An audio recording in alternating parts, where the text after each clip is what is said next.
mağtımulu pırağı, mətəc eyleme.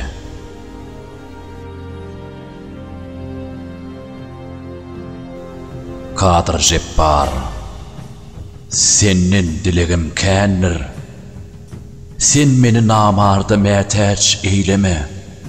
Hadinağdan bergil menin ırzgımı, bennäňi mətəc eyleme. Adaştırma, doğru yolum egrige, egrini denlemek hergiz doğruyga.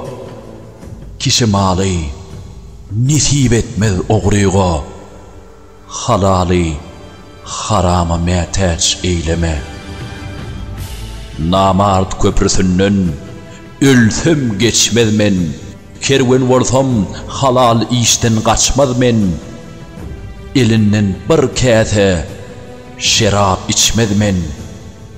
Sağ elim, sol ele mətəc eyleme.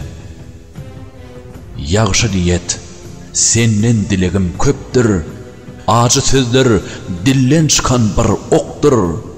Doğunun doğunu bahası yoktur. Ağanı iniğe mətəc eyleme. Mağtım gulu, haktan dile barını, diler bolsan, dile öz imanını. Avad eyle, iki gözüm nurunu, sağ gözüm, sol gözü, mətəc eyleme.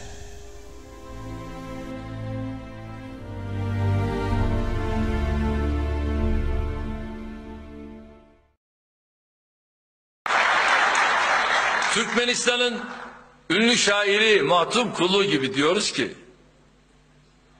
çok hoştur. Namert köprüsünden ölsem geçmezem. Kervan bulsam helal işten kaçmazam. Elinden bir kase bade içmezem. Sağ elim sol ele muhtaç eyleme.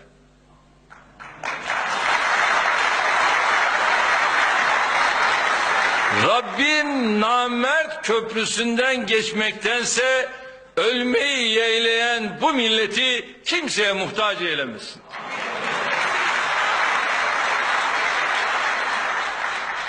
Değerli kardeşlerim, sağ olun. Değerli kardeşlerim, FETÖ